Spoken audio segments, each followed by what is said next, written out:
Hello everyone, मैं भी saga Kashyap आज आप लोगों के सामने पॉलिटिकल थ्योरी की सबसे most important topic political science और पॉलिटिकल थ्योरी के लिबरलिज्म उदारवाद के 10 महत्वपूर्ण कथन लेकर के आई हूँ। उससे पहले आप लोग मेरा कुछ इन्फॉर्मेशन जान लीजिए जो इस प्रकार से है। तो चलिए स्टार्ट करते हैं उदारवाद के 10 महत्वपूर्ण कोटेशंस। पहला कोटेशन ये है, यह किसने कहा है?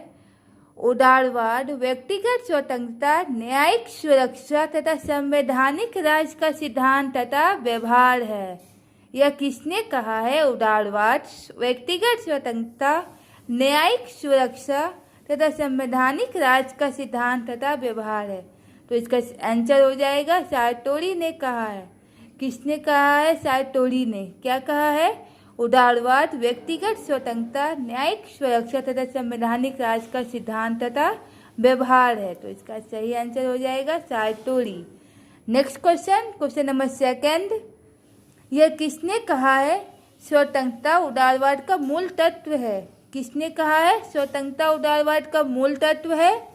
हॉबहाउस ने। किसने? हॉबहाउस ने कहा है स्वतंत्रता उदारवाद का मूल तत्व है।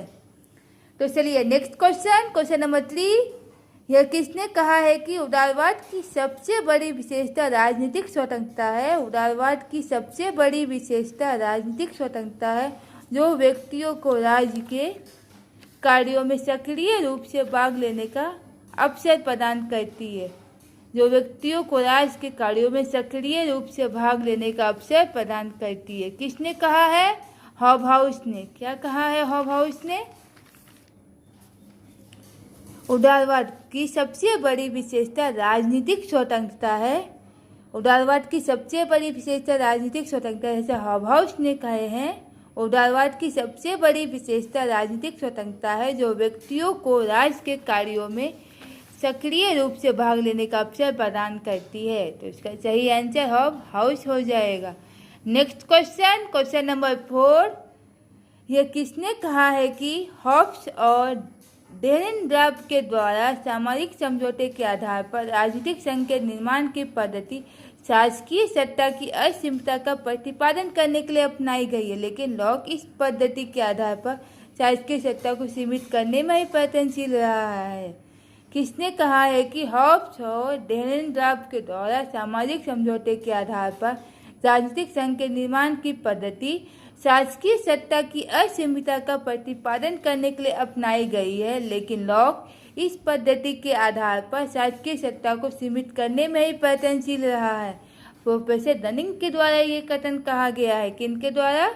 प्रोफेसर धनिंग के द्वारा।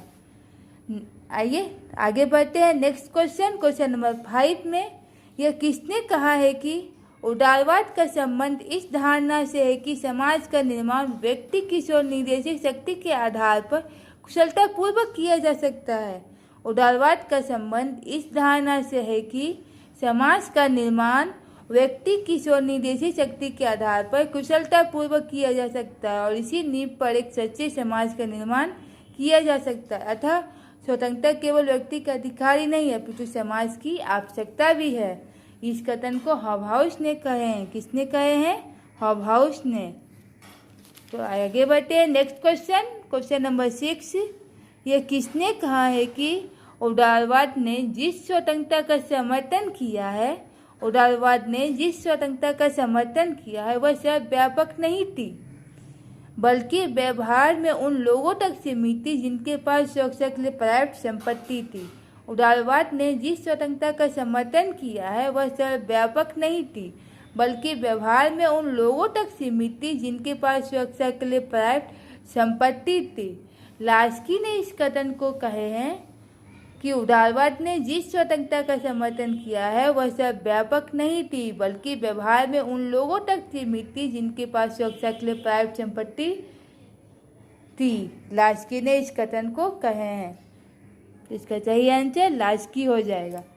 नेक्स्ट क्वेश्चन नंबर 7, यह किसने कहा है कि व्यक्ति की मुक्ति सुधार आंदोलन का बाई प्रोडक्ट है?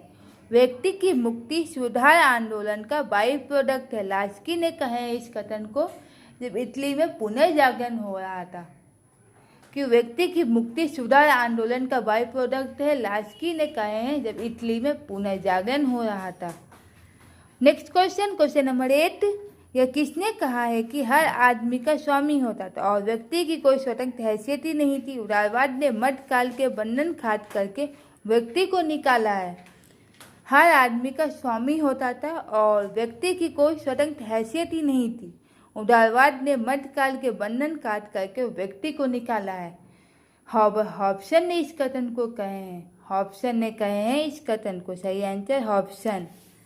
नेक्स्ट क्वेश्चन नंबर 9, किसके अनुसार उदारवाद एक विचार है जो सरकार की नीति और पद्धति के रूप में? किसके अनुसार उदारवाद एक विचार है जो सरकार की नीति और पद्धति के रूप में, समाज के एक संगठनात्मक सिद्धांत के रूप में और व्यक्ति तथा समुदाय के लिए जीवन की शैली के रूप में स्वतंत्रता के लिए प्रतिबद्ध है? और व्यक्ति तथा समुदाय के लिए जीवन की शैली के रूप में स्वतंत्रता के लिए प्रतिबद्ध है। इसका सही आंसर हो जाएगा एनसाइक्लोपीडिया ब्रिटानिका के अनुसार।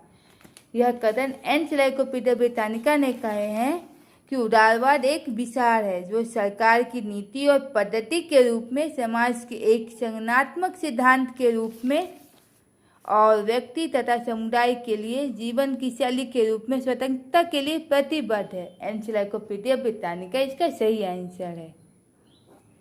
Next question and last question number 10, उदारवादी विचारक आंतरिक मतभेदों के बावजूद राजनीति को राज्य और समुदायों की किस रूप में देखा है? उदारवादी विचारक आंतरिक मतभेदों के बावजूद राजनीति को राज्य और समुदायों की किस रूप में देखा है?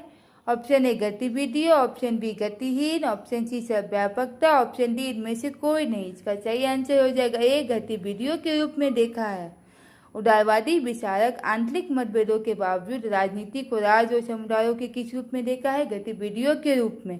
तो ये थे हमारे आज के उदारवाद पे 10 इम्पोर्टेंट कथन। तो आगे फिर मिलेंगे 10 MCQ के साथ या 10 इम्पोर्टेंट कथन के साथ। तब तक के लिए जय हिंद, जय भारत।